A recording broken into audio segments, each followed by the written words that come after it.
Welcome to Friday Night Readers. I'm your host, Jules, a real-life Rory Gilmore. Fueled by coffee, I help you read, live, and write like a Gilmore in our little corner of the world.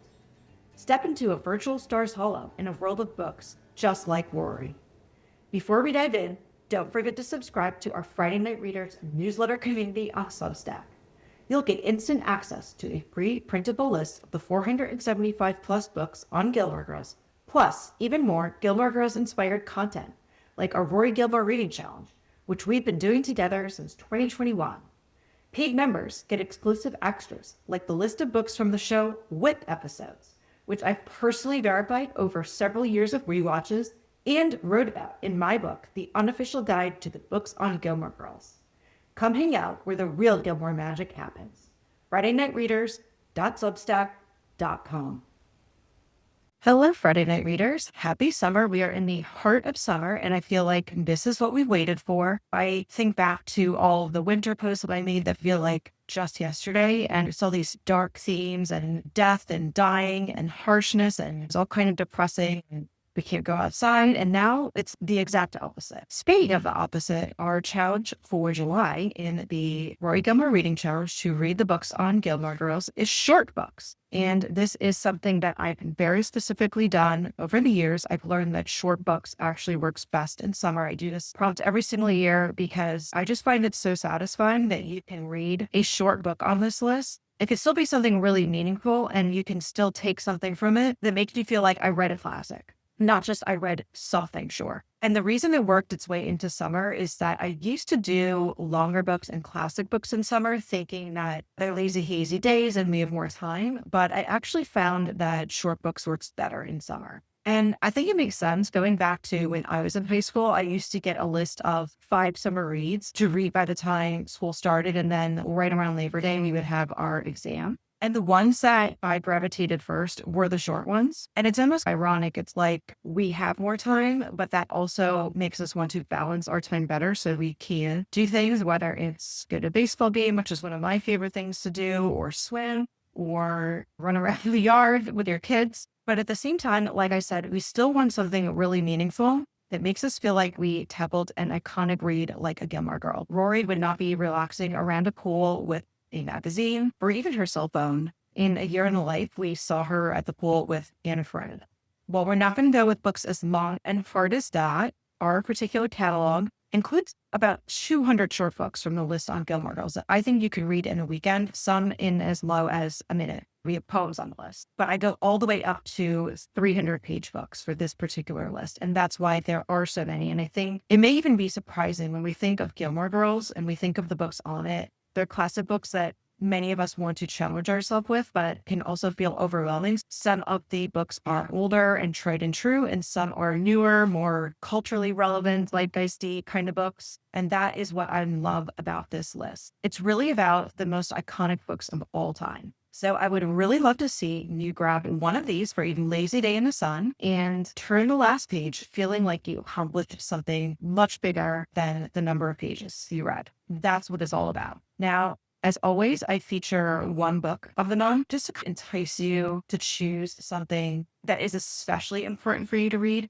And last month I did something different. I focused on an author, Jane Austen, and I'm going to do that again. And I'm going to focus on William Shakespeare. Now, his name is mentioned 7 times in Gilmore Girls, and only Charles Dickens is named more often. I know this for a fact because you may or may not know, I tracked the books and the authors on Gilmore Girls over several years in excruciating detail. If you want it, that is on Substack, FridayNightReaders.substack.com. Just subscribe and I will email that directly to you. And if you want the version with the episodes after it, upgrade to become a paid subscriber and you'll get that email directly to you. Anyway, back to Shakespeare. As I said, his name is mentioned 7 times and his titles are actually mentioned 21 times. Now, because pretty much all of them are short, I thought it made sense to focus on him as an author and not just one of the books. I also know that many of us in our academic lives have read at least one of them, so I don't really want to pick one that you may have already read. I think this is a good opportunity for you to choose where to start with Shakespeare or where to go next.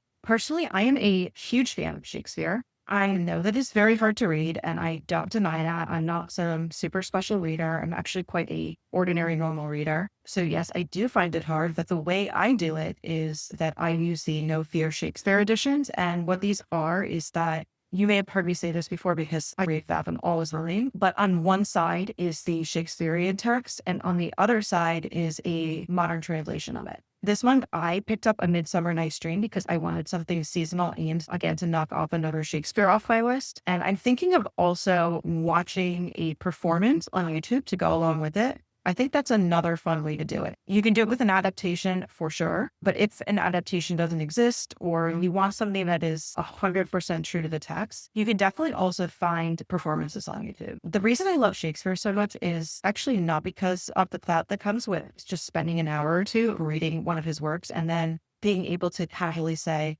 "Oh, I was so busy reading Shakespeare this weekend." It is actually not that. What hooks me about Shakespeare is what I have found is that he is able to dig deep into our motivations and what drives actions for better or worse. And of course, a lot of his books are tragedies and they are for worse, but we also see really deep love stories. So that can be for better as well. To me, reading Shakespeare is like watching reality TV. When I read Hamlet, which is my favorite tragedy of his, I just kept thinking in my head, this is like watching Dateline. In reality TV, truth is so much often stranger than fiction. We watch a lot of Bravo in our house, and I often say to my husband, the best screenwriter in Hollywood could not script this. Somehow Shakespeare captures that. It's the kind of plots that feel like you cannot make this stuff up, which is why I think his work remains so timeless. Time certainly passes, but our strongest emotions remain the same. And he is able to bring them out through a story the same way reality TV does. I hope that makes sense.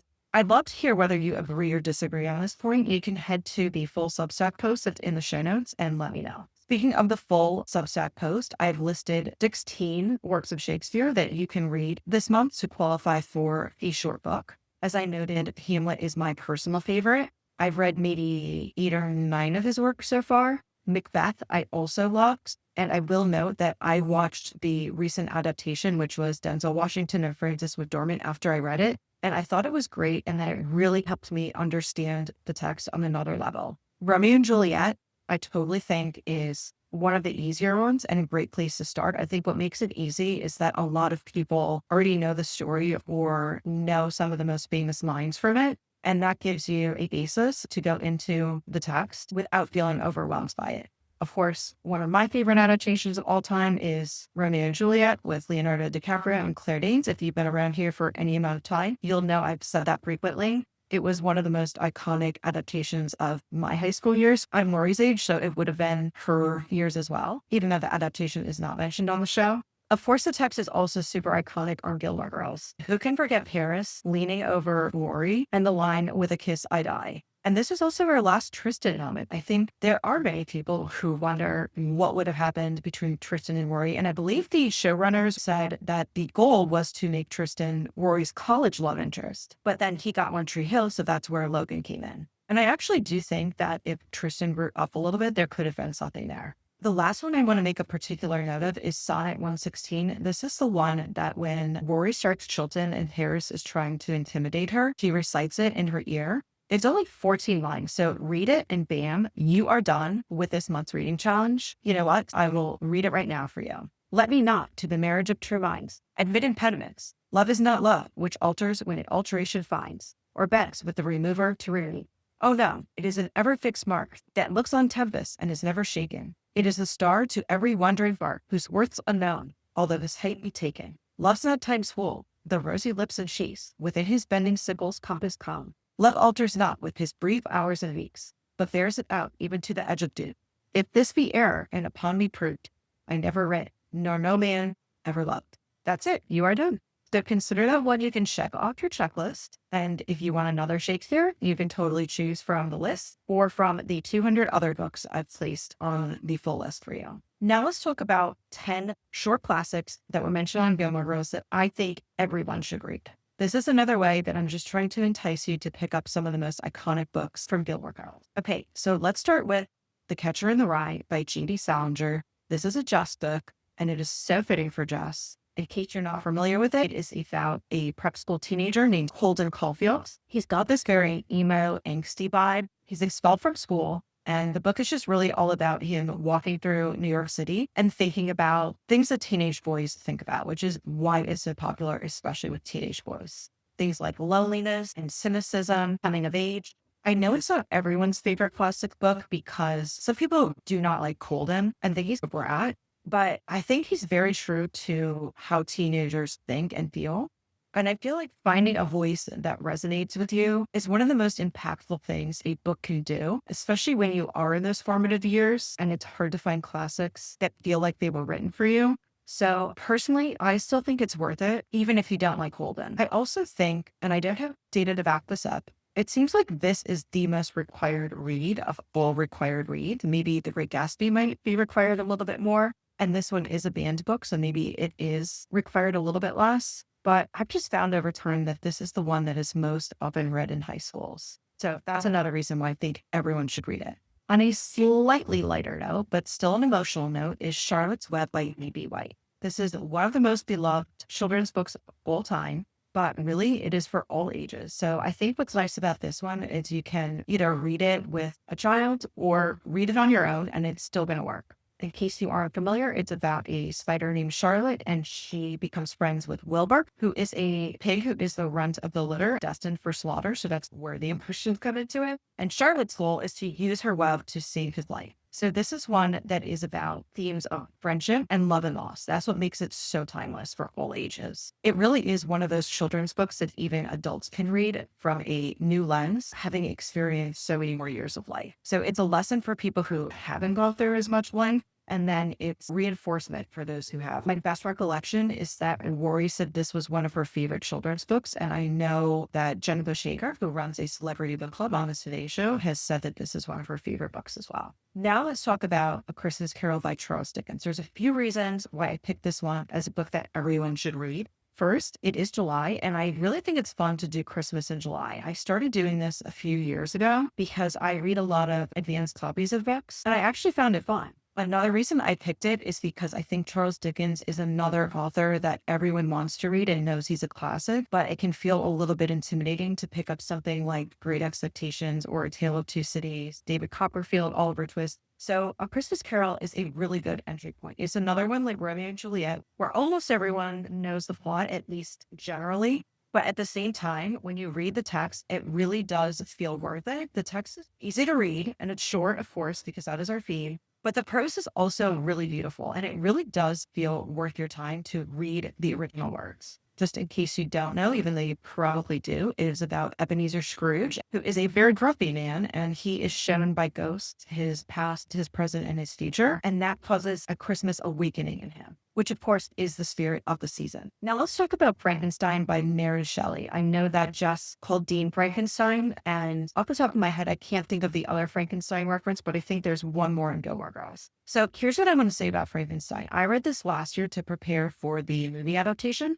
And it was a book that I was always intimidated by. I don't know why. I just thought it's science fiction. It's a classic. It's older, but it was actually pretty easy to read. The writing is also really beautiful. And I also found that the themes can ring true today. We are in a world of AI, which I often refer to AI as creating Frankenstein responses to people. And all of the themes surrounding AI in particular are really the same as what Frankenstein is, which is a story of man knowing that he has the power to create a human, but what is the responsibility that comes with that? Because things get out of control with what he creates. We also get themes of humanity and human connection and what it means to be a human versus not a human. Moving along, The Great Gatsby. This is another book I've talked about so many times. But because it is arguably the great American novel, and because it's very symbolic of the American dream, and it's the 250th anniversary of America, how could I not mention it? It's about a millionaire named Jay Gatsby, and his whole life is dedicated to romanticizing the past, which is something that a lot of us do, especially in our very tech-heavy world today. Everyone's talking about analog living. So for him, it's all about winning back days to Buchanan. And to him, he believes that wealth can recreate the past. But his illusions, or should I even say delusions, really come to a head and show the dark side of the American dream. I think this book is absolutely brilliant. It's not hard to read, and I've said this before, so forgive me if you feel like you've heard it a million times. But my favorite thing about it is how symbolic it is. I think the symbols are not all that hard to pull from this novel and make you feel like you read something super important. There's also a very famous last line that you're probably going to want to memorize and keep in your back pocket. You never know when it's going to come up in conversation like the Gilmore Girls. Before we move on, I'll note that Gatsby, I believe, came up a few times on Gilmore Girls, but the one that's popping into my head is that when Lorelai and Sippy went to conference to learn about the Andes, and she ran into the guy who she used to work with who had a crush on her. Lorelai says to her, "You're his Daisy." Another iconic Gilmore Girls read, The Metamorphosis by Franz Kafka. I picked this one for a few reasons. One is it's very short. Two is it's been really popular with our readers, especially this year. I love that it is very well known for being on Gilmore Girls. This is the book that Rory wanted to give Dean for Christmas when they first started dating, and Lee was like, no, this is the equivalent of him giving football. A man who is a traveling salesman turns into a bug. The language isn't difficult. And what it's really all about is how people treat him after that. So it's very symbolic of themes like dehumanizing people, isolating them from society, and identity crisis even. You can read this one, even in an afternoon, and feel like I accomplished something. On that note, a good transition into our next book, Mice and Men, by John Steinbeck. You'll see this one on Gilmore Girls is a few times. The girls, I think Lorelai at least once, maybe even twice, say the best laid plans. I think Rory did say it once as well. And the best laid plans is a quote from a poem. The best laid plans of mice and men often go awry, and that's where the title came from. But here we have another great entry point into Steinbeck. Not only is it short, but it's very emotional and very beloved. It's one that most readers tend to really enjoy. Story is about migrant workers, George and Lenny, who have a dream that they will own a farm. This is during the Great Depression. All of these things bring challenges that are very emblematic of the time. At the same time, it's also about friendship, particularly in a very hard time in the world, as well as all kinds of things about the human condition. Not unworth the metamorphosis. Things like human dignity and loneliness and the hope that we hold within us in difficult times. I really don't think you can go wrong with this one. Pride and Prejudice, another one that I always talk about, and I probably already know and may have even already read. So I won't harp on it too much, but at the same time, we're talking about short books that everyone should read. So how could I not include Jane Austen's mostly loved romantic comedy? It is arguably the most famous love story of all time. On Gilmore Girls, we see Dean read it upon Rory's suggestion, which I've mentioned before. I do love that about Dean, that he did try and gave the things that she liked to choose. I also love that Gilmore Girls showed both Dean and Jess reading and talking about Jane Austen. I think that is so important and is often overlooked. Women throughout history have very often been expected to read male authors, but it's not as often that men are expected or even choose to read female authors. So I love that these men, even Dean, showed a willingness and appreciation for Austen. If you don't know the story, it's actually super simple. It is about Elizabeth Bennet, who co-started a family of girls who are all looking to become married. This is in the Regency time in England, and Mr. Darcy is someone who she has a bad first impression of. So in order for them to find love with each other, they have to overcome their pride and their prejudice. That's really simplifying an incredible novel, but I'll also note that besides the love story, you get a lot of social commentary, which is very common to Austen,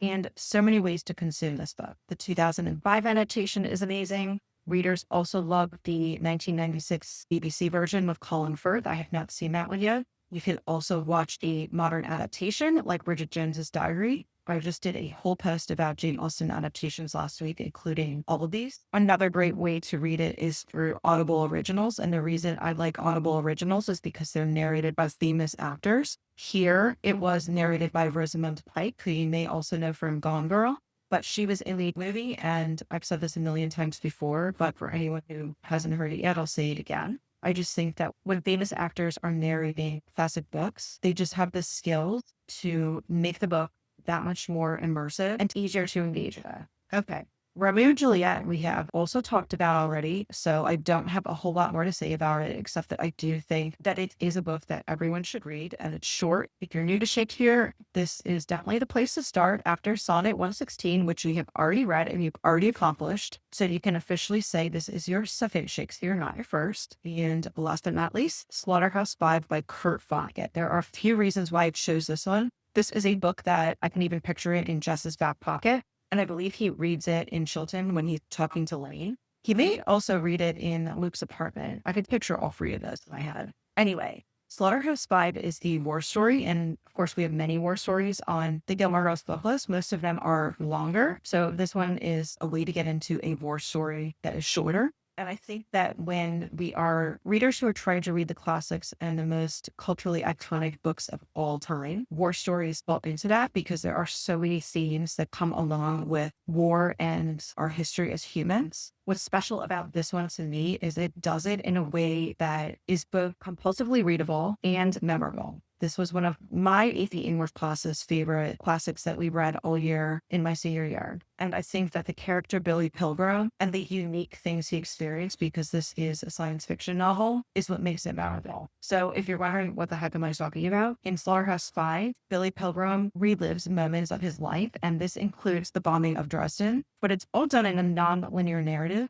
And it's blending the science fiction way of telling a story with Vonnegut's own opinions and experiences with war. What he wants you to take from it at the end of the day is that war is both traumatic and absurd. Okay, so those are the 10 short books that I think everyone should read from our list of over 200. So we've now gone through 10 of those. We've talked about 16 Shakespeare texts, which I've listed in the full Substack post for you. And when you go to that post, I list a 90 total that come from the list of 475 books on Gilmore Girls. So if you want even more recommendations, whether it's for now or for later, this of all my lists is one of my favorites because you really can tackle really short things really fast. I have segmented into under 50 pages, under 100 pages, under 200, and under 300. And it really just goes to show how many books seem overwhelming, but really aren't that hard to tackle. And after each title, I've placed either a thumbs up, which is for books that I read and liked, a heart for books that I read and loved, or a thumbs down for books that I read and didn't like.